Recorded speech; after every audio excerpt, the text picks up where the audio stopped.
Hello everyone, good morning. This is Mahesh Shah from Surat. I am working as a postgraduate teacher in Surat. This video is for Standard 6, Subject Social Science, Chapter 2, Part 2. In last video, we discussed about what is map and what is the different type of maps, as well as we discussed the definition of the map. A map can be defined as a two-dimensional representation of the whole or part of the earth drawn to scale on a flat surface. This is the definition of map. And how did the map was discovered, and who was first drawn the map? That all detail we discussed in last video. In this video, we are going to discuss about the component of the map in details. In last video, we uh, find the information about the component. There are three component of the map: direction, scale, and conventional signs. These are the main component. Now here we are going to discuss about individually all the component of the map. Before I start this video, let me tell you that like the video, share the video, and subscribe the channel. Press the bell icon so you get the new notification of other chapters video. तो I hope कि last जो मेरा video था उसमें आपको clearly समझ में आ गया होगा. अगर फिर भी आपको कोई डाउट है तो आप मुझे टेक्स्ट कर सकते हो, आप मुझे क्वेश्चन पूछ सकते हो. जैसे हायर स्टैंडर्ड के जो वीडियोस है उसमें काफ़ी स्टूडेंट्स के क्वेश्चंस आते हैं कि ये जो है वो किस तरह से है. वो जब वीडियो देखते हैं तो समझते हैं उसको. तो आप अभी 6 स्टैंडर्ड में हो, आप छोटे हो, पर फिर भी अगर कोई भी आपको डाउट हो, कोई भी आपको क्वेश्चन हो तो आप मुझे टेक्स्ट करके पूछ सकते हो. कमेंट में जब आप लिखोगे तो वो मैसेज मुझे मिल जाएगा. तो चालू करते हैं आज का वीडियो. लाइक करना है आपको, सब्सक्राइब करना है चैनल और शेयर करना है वीडियो को आपके सोशल अकाउंट्स पे. तो लास्ट वीडियो में हमने कंपोनेंट ऑफ द मैप्स के बारे में बात की थी, जिसमें हमने डायरेक्शन, स्केल और कन्वेंशनल साइन के बारे में बात की थी. तो डायरेक्शन का क्या इम्पोर्टेंट है, क्योंकि अगर मैप है आपके पास, अगर मैप में आपको डायरेक्शन नहीं मेंशन की है अगर आपने, तो आपको ये पता नहीं चलेगा. एक मैंने आपको होमवर्क भी दिया था कि आपको एक रैंडम मैप ड्राइंग तैयार करना है आपके घर से आपके स्कूल तक का. आई होप कि आप सबने ट्राई की होगी.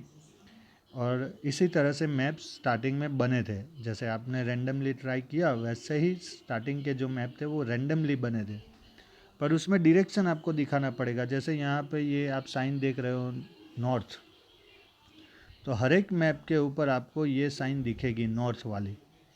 अगर नॉर्थ डायरेक्शन आपको मिल गया तो आपको सब डायरेक्शन पता चल जाएगी. जैसे आप नॉर्थ में खड़े हो तो आपके पीछे वाला जो साइड होगा वो साउथ हो जाएगा, आपका राइट हैंड है वो ईस्ट हो जाएगा और लेफ़्ट जो हैंड है वो वेस्ट हो जाएगा.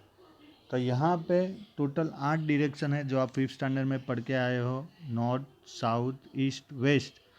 बीच में नॉर्थ और ईस्ट के बीच की जो डायरेक्शन है नॉर्थ ईस्ट है. ईस्ट और साउथ के बीच में साउथ ईस्ट.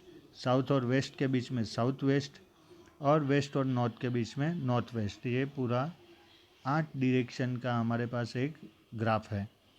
पर नॉर्थ डायरेक्शन सबसे इम्पोर्टेंट है, क्योंकि कंपास से अगर आप चेक करोगे तो उसकी जो नीडल है वो नॉर्थ डायरेक्शन को इंडिकेट करती है. Because the north direction, north pole is the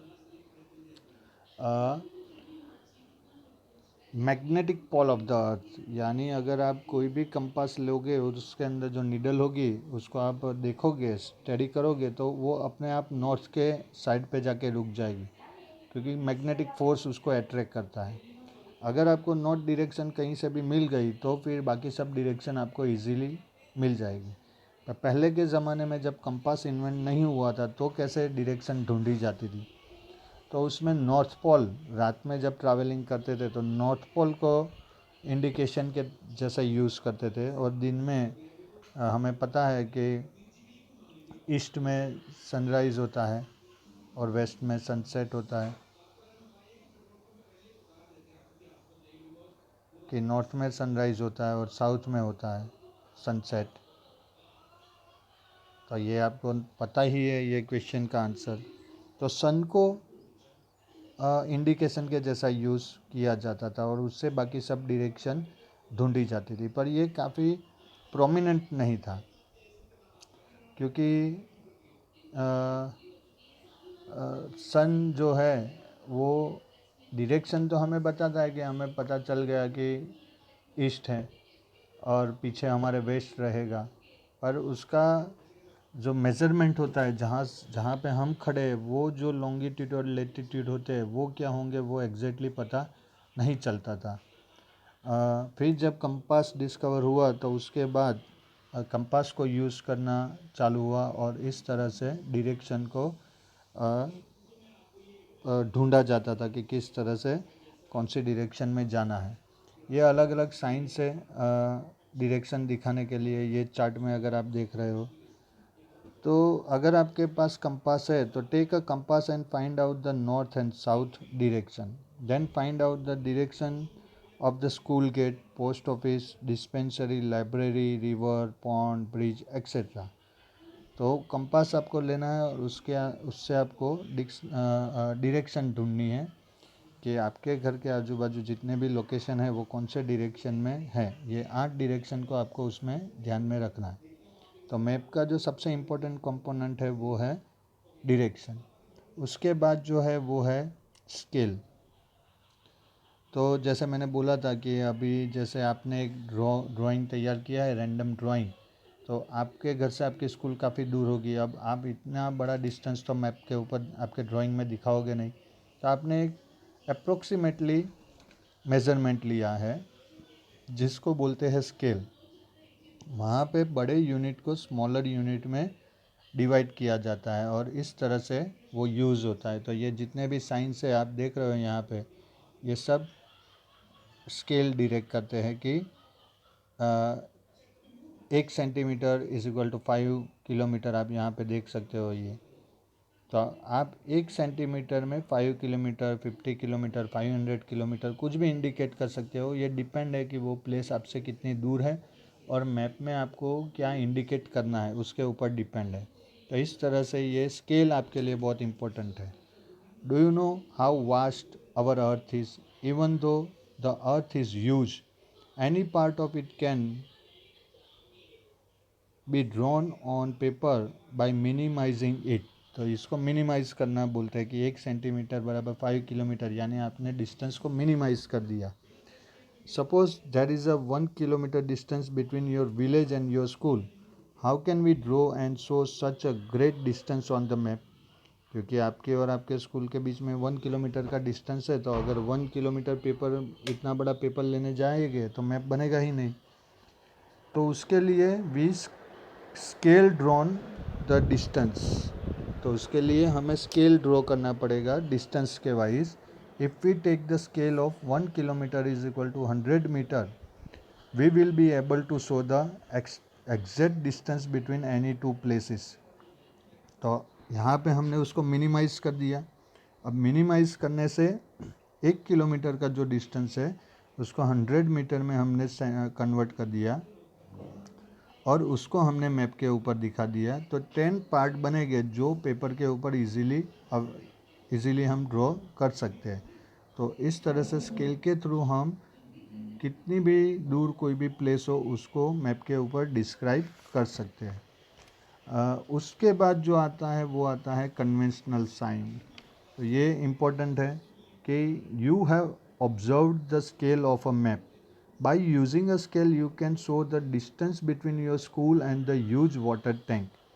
If you are able to show this, you can similarly show the distance between your village or town and the district headquarter or taluka headquarter. For this, you use a string, scale or paper. तो इस तरह से आप scale को use करके कोई भी place आपके घर से कितनी दूर है वो डिस्क्राइब कर सकते हो। You might have seen these signs somewhere drawn below. Other science from your surrounding. तो यहाँ पे आप देख रहे हो कि ये सब साइंस है, इसको कन्वेंशनल साइंस बोलते हैं। अब ये कन्वेंशनल साइंस क्या है? तो you know that there are so many sites which may be natural और मैन मेड। तो बहुत सारी प्लेसेस हमें मैप में दिखानी है, जिसमें से कुछ नेचुरल है, कुछ मैन मेड है। If you want to show this features in the map, you must use some specific colors, shades, sketch, conventional signs and lines। तो ये जितना भी हमें दिखाना है, जैसे पॉन्ड दिखाना है, लेक दिखाना है, हॉस्पिटल दिखाना है, स्कूल दिखाना है, तो उसके लिए पर्टिकुलर कलर या शेड्स या स्केच या कन्वेंशनल साइंस या तो लाइंस को हमें यूज़ करना पड़ता है। This conventional signs give us a lot of information with in the limits of a map. जैसे टेंपल का आपने साइन बना दिया तो आपको इजीली पता चल जाएगा कि ये साइन यानी टेंपल है। जैसे आप यहाँ पे देखोगे तो ये जैसे इंडस्ट्रीज का साइन है, तो यहाँ पे ये खाली आप साइन ड्रॉ कर दोगे इतना, तो यहाँ पे पता चल जाएगा कि इंडस्ट्रीज है यहाँ पे। फिर डिस्ट्रिक्ट बॉर्डर, स्टेट बॉर्डर है, इंटरनेशनल बॉर्डर है। तो ये जो कन्वेंशनल साइंस है वो सिमिलर होते हैं, यानी हर एक मैप में सेम टू सेम रहते हैं इंटरनेशनल लेवल पे। ये जो इंटरनेशनल मैप इंस्टीट्यूशन है, जैसे हमारे इंडिया में national atlas and thematic mapping organisation NATMO है, जो कोलकाता में सिचुएटेड है। तो वहाँ से ये डिक्लेयर होता है कि कौन से साइंस और कौन से कलर्स यूज़ करने हैं।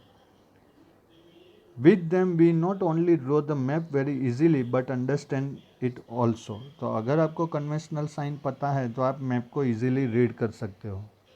You might have heard that foreigners are able to travel in our country by using a map, even though they do not know our language and local direction। तो जैसे हम बहुत सारे फॉरेनर्स को हमारी country में घूमता देखते हैं, उनको हमारी लैंग्वेज भी नहीं आती है या कोई लोकेशन भी पता नहीं होता है, पर मैप के थ्रू वो इजीली कोई भी प्लेस पे जा सकते हैं।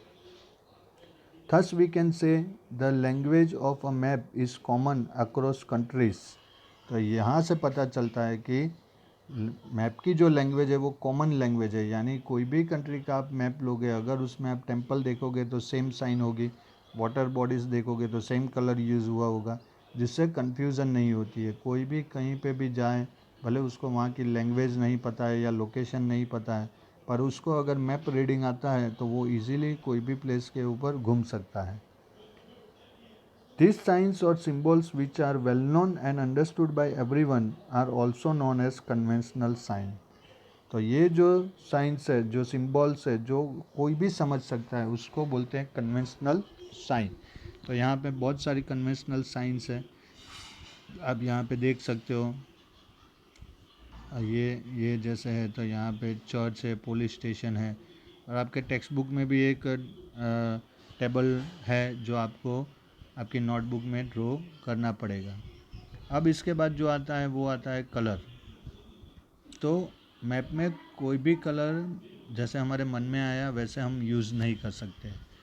इसके लिए पर्टिकुलर कलर्स डिसाइड है, जो इंटरनेशनल इंस्टीट्यूशन ऑफ मैप होती है वो डिक्लेयर करती है कि कौन से कलर कैसे यूज़ करना है। अब हर कलर हर मैप में वैसे ही आपको यूज़ करना है। तो जैसे ब्लैक कलर है, तो black colour generally man made जो फीचर्स होते हैं उसको इंडिकेट करता है। ब्लू है वो वाटर बॉडीज़ को यूज़ करता है, उसमें भी डीप कौन सा है, सोलो कौन सा है, उसके लिए डार्क ब्लू, लाइट ब्लू, ऐसे कलर्स यूज़ होते हैं।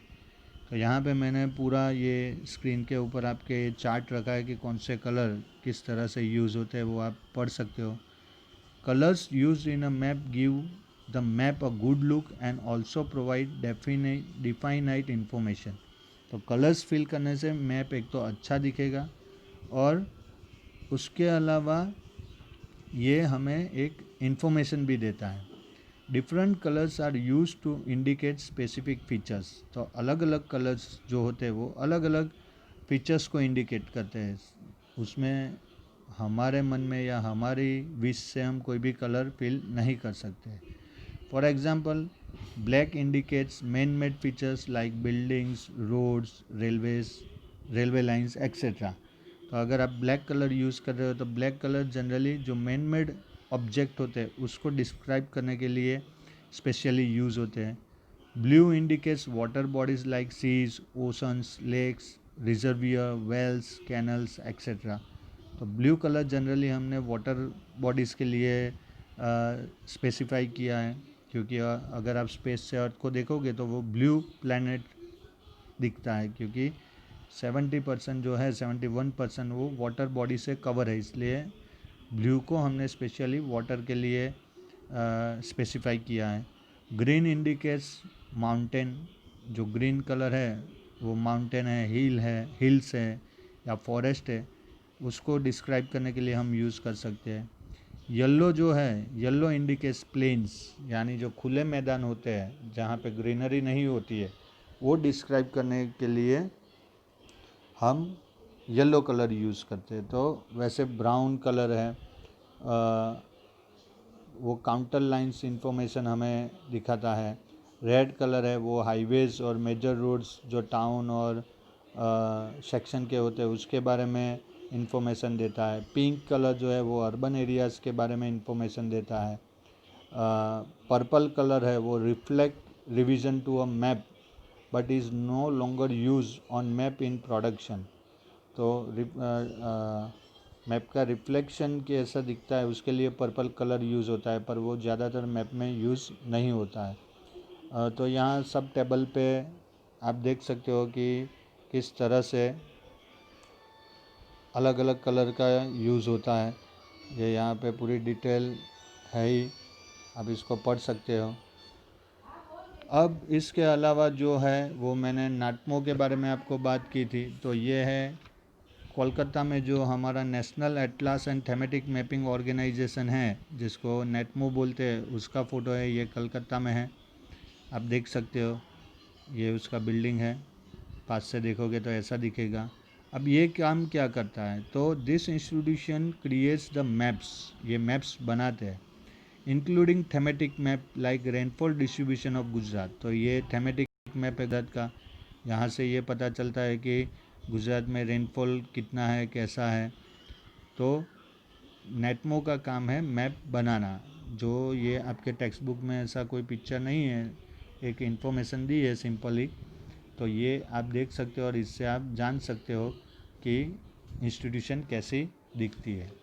तो मैप का इम्पोर्टेंस पहले से ही है।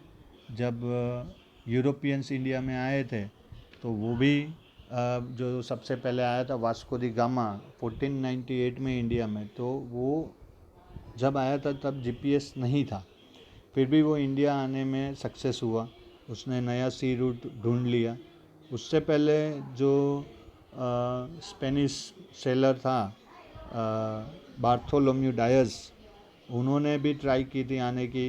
स्पेन के जो किंग थे, प्रिंस हेनरी, उन्होंने परमिशन दी थी, पर वो साउथ अफ्रीका तक आके वापस चले गए थे, क्योंकि उनके पास आगे की कोई इन्फॉर्मेशन नहीं थी। फिर उन्होंने जो डिटेल्स लिखी उसको यूज़ करके वास्को दी गामा इंडिया तक आने में सक्सेसफुल हो गया। तो इस तरह से मैप से आप पूरी दुनिया ट्रैवल कर सकते हो, और यही इम्पोर्टेंट है मैप में। और आज के डेट में तो जब वॉर होती है, बैटल होती है, तो कहाँ पे अटैक करना है, कौन से टाइम पे अटैक करना है, उसके लिए भी मैप रीडिंग बहुत ही इम्पोर्टेंट है। आर्मी, नेवी और एयरफोर्स में इतने सारे प्लेन्स फ्लाई करते हैं। अब ये प्लेन्स किस तरह से फ्लाई करते होंगे, तो जीपीएस नेविगेशन तो होता ही है, पर साथ में उनके जो पायलट्स होते हैं उनको मैप रीडिंग का भी नॉलेज होना चाहिए। अगर फ्यूचर में आपको पायलट बनना है तो आपको मैप रीडिंग आना चाहिए, अदरवाइज़ आप पायलट नहीं बन सकते हो। तो ये है मैप का इम्पोर्टेंस। इसके बाद यहाँ पे मैंने एक ये एक्सरसाइज दी है, ये वाली, ये आपको सॉल्व करनी है। इसके रिगार्डिंग कोई क्वेश्चन का आंसर नहीं मिल रहा है आपको, तो आप मुझे कांटेक्ट कर सकते हो, आप मुझे टेक्स्ट कर सकते हो। तो मैप के बारे में डिटेल्स बहुत कम है। सीबीएसई और एनसीईआरटी की टेक्स्ट बुक में मैप के बारे में बहुत सारी डिटेल्स है, पर ज़्यादातर डिस्कस हमने कर लिए। कोई भी डिटेल ऐसी नहीं है जो बाकी हो सके उतने मैंने पिक्चर से आपको ट्राई की है कि आपको बेस्ट इन्फॉर्मेशन मिले। आपको वीडियो लाइक करना है और शेयर भी करना है। और चैनल को सब्सक्राइब भी करना है और बेल आइकन को भी प्रेस करना है। अब इसके रिगार्डिंग कोई भी आपकी क्वेरी हो तो आप मुझे कभी भी टेक्स्ट कर सकते हो। अगर आपको मैप के बारे में ज़्यादा इन्फॉर्मेशन भी चाहिए तो आप नेट के ऊपर से भी वो ढूंढ सकते हो या मुझे भी क्वेश्चन उसके रिगार्डिंग पूछ सकते हो। तो आज के वीडियो में यहाँ तक ही। नेक्स्ट वीडियो में हम चैप्टर 3 सिटीजन्स के बारे में बात करेंगे, हमारे फंडामेंटल राइट्स और ड्यूटी के बारे में बात करेंगे। जो बेसिक हमारा 3 लेयर एडमिनिस्ट्रेटिव सिस्टम है उसमें जो सबसे नीचे तालुका पंचायत है या ग्राम पंचायत है वो कैसे काम करता है, किसको हम सिटीज़न बोलेंगे और सिटीजन्स के राइट्स क्या है, ये सब डिटेल्स हम नेक्स्ट वाले वीडियो में डिस्कस करने वाले हैं। उसका भी वीडियो अच्छा होगा। अगर आपको देखना है तो आपको बेल आइकन प्रेस करना पड़ेगा कि जब भी मैं वो अपलोड करूँ तो आपको उसका नोटिफिकेशन मिल जाए। और ये वीडियो खाली आपको एक बार नहीं पर आप जितना रिपीट करोगे उतना ये इन्फॉर्मेशन आपको याद रह जाएगी और एग्ज़ाम में आप अच्छे से परफॉर्म कर सकते हो। तो जब भी फ्री हो, टाइम हो, तब आप ऐसे एजुकेशनल वीडियोस देखें और अपना नॉलेज बढ़ाएं। अभी लॉकडाउन का पीरियड है, आप सब घर पे ही हो, तो ये सबसे बेस्ट वे है कि आप अपना टाइम को यूटिलाइज़ करो। तो तब तक आपको घर में ही रहना है। Stay home, stay safe. God bless you. Thank you very much.